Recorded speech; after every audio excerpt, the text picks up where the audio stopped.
आइए जानते हैं आज के कुछ प्रमुख अंतर्राष्ट्रीय खबरों को। पहले एक नजर आज की हेडलाइंस पर।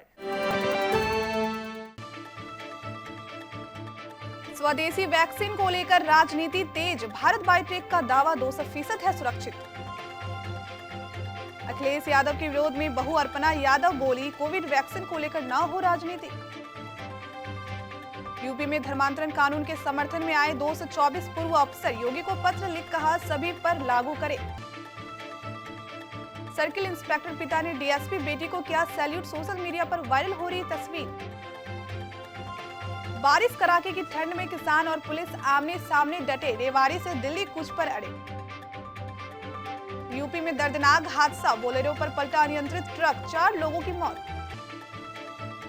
दक्षिण कोरिया में पहली बार जनसंख्या घटी, जन्म से ज्यादा मौतें और तेजी से बुजुर्ग होती आबादी ने चिंता बढ़ाई। अमेरिकी राष्ट्रपति चुनाव में धांधली की कोशिश, डोनाल्ड ट्रंप ने अधिकारी से कहा जैसे भी हो 11,780 वोट और जुटाओ, कॉल रिकॉर्डिंग लीक।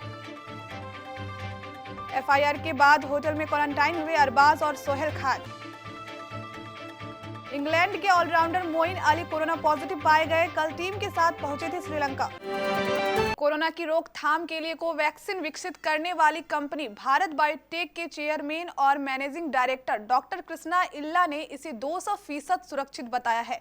उन्होंने कहा कि अब तक हुए परीक्षणों में इस वैक्सीन के 10% से भी कम दुष्प्रभाव के मामले सामने आए हैं। उल्लेखनीय है, सरकार की मंजूरी मिलने के बाद विपक्षी नेताओं और विशेषज्ञों ने कोवैक्सीन की कारगरता और सुरक्षित होने को लेकर सवाल उठाए थे। कांग्रेस और समाजवादी पार्टी ने वैक्सीन को लेकर सवाल खड़ा किया है। वरिष्ठ कांग्रेस नेता राशि थरूर ने कहा कि कोवैक्सीन को समय से पहले मंजूरी दे दी गई है और यह खतरनाक हो सकता है। वहीं कांग्रेस नेता जयराम रमेश ने भी प्रक्रिया पर सवाल उठाते हुए स्वास्थ्य मंत्री से स्पष्टीकरण मांगा था। मामला तूल पकड़ने पर भारत बायोटेक ने सोमवार को अपना पक्ष मजबूती से रखा। कंपनी के चेयरमैन और एमडी ने वीडियो कॉन्फ्रेंसिंग के जरिए कहा कि कोवैक्सीन के दुष्प्रभाव 10% से भी कम है, जबकि अन्य वैक्सीन में 60 से 70% तक दुष्प्रभाव देखने को मिला है।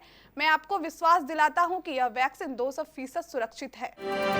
कोरोना वायरस की वैक्सीन को लेकर बीते दिनों बयान देने वाले समाजवादी पार्टी के अध्यक्ष अखिलेश यादव को विपक्षी दलों के बाद परिवार में भी विरोध झेलना पड़ रहा है। समाजवादी पार्टी के संरक्षक मुलायम सिंह यादव की छोटी बहू अपर्णा यादव ने वैक्सीन को लेकर अखिलेश यादव के बयान पर तंज कसा है। अपर्णा यादव ने कहा कि उत्तर प्रदेश के पूर्व मुख्यमंत्री अखिलेश यादव को कोरोना वैक्सीन न लगवाने का ऐलान ठीक नहीं है, ये जरा भी ठीक नहीं है। कोरोना वैक्सीन को लेकर अखिलेश यादव अपने बयान के बाद परिवार के भी निशाने पर हैं। मुलायम सिंह यादव की छोटी बहू अपर्णा यादव ने कहा कि कोरोना की इमरजेंसी न्यूज के लिए मंजूर की गई कोरोना वायरस वैक्सीन को किसी पॉलिटिकल पार्टी से नहीं जोड़ा जाना चाहिए। उत्तर प्रदेश में धर्मांतरण कानून के समर्थन में सोमवार को अब पूर्व आईएएस, आईपीएस जज और शिक्षाविद आए हैं। ऐसे 224 पूर्व नौकरशाहों और जजों ने यूपी के मुख्यमंत्री योगी आदित्यनाथ को लिखी चिट्ठी में कहा है कि इस कानून से महिलाओं की गरिमा को सुरक्षा मिली है, इसे जाति धर्म से परे सभी पर लागू किया जाना चाहिए।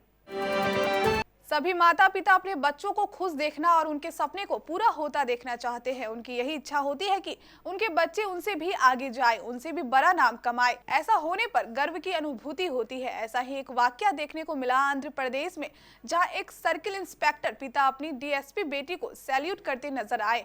आंध्र प्रदेश पुलिस में सर्किल इंस्पेक्टर के तौर पर श्याम सुंदर तिरुपति में तैनात है। उनके लिए यह एक गर्व का पल था जब एक सर्किल इंस्पेक्टर पिता के तौर पर उन्होंने अपनी डीएसपी बेटी इंदिरा जेसी को सैल्यूट किया। अब यह फोटो सोशल मीडिया पर जमकर वायरल हो रही है। सभी लोग दोनों की खूब तारीफ कर रहे हैं और बधाइयां दे रहे हैं। हरियाणा के रेवाड़ी में रविवार से रुक रुक कर हो रही बारिश के बीच दिल्ली जयपुर हाईवे स्थित मसानी बैराज के पास तनाव का माहौल में अर्धसैनिक बल और किसान आमने सामने हैं। किसान दिल्ली जाने पर अड़े हुए हैं, लेकिन प्रशासन की ओर से किसानों को रोकने के लिए भारी पुलिस बल तैनात किया गया है। किसान जहां हाईवे पर हैं, वहीं पुलिस बल फ्लाईओवर पर आंसू गैस के गोले लेकर तैनात है। उत्तर प्रदेश के हाथरस में मथुरा बरेली राजमार्ग पर सोमवार देर रात एक अनियंत्रित ट्रक ने सामने से आ रही एक बोलेरो को रौंद दिया और उस पर पलट गया। इस हादसे में 4 लोगों की मौत हो गई, जबकि 5 घायल हो गए। इसमें एक 6 वर्षीय बच्चे की हालत गंभीर है। बोलेरो सवार राजस्थान के अलवर से गंगा स्नान के लिए सोरो जा रहे थे। रात करीब 10 बजे सिकंदराराव से आगे गांव नगला जलाल के समीप स्थित बिजली घर के पास सामने से आ रही अनियंत्रित ट्रक बोलेरो से टकराकर उससे ऊपर पलट गया, जिसके चलते बोलेरो में राम निवास मीणा, बोलेरो चालक, एक अन्य युवक और एक 12 वर्षीय किशोरी की मौके पर मौत हो गई। वहीं 5 लोग पप्पू, राम, सौरभ, आनंद, मीणा और बालक लवकुश घायल हो गए। भारत व चीन जैसे देशों के उलट दक्षिण कोरिया घटती आबादी से चिंतित है। दक्षिण कोरिया के इतिहास में पहली बार देश की जनसंख्या इस साल घट गई। साल 2020 में जन्म से ज्यादा मौतें हुई है। दक्षिण कोरिया पहले से ही दुनिया में सबसे कम जन्म दर वाला देश है। अमेरिकी राष्ट्रपति चुनाव में धांधली का आरोप लगाने वाले डोनाल्ड ट्रंप अब खुद हेराफेरी की कोशिश में उलझते जा रहे हैं।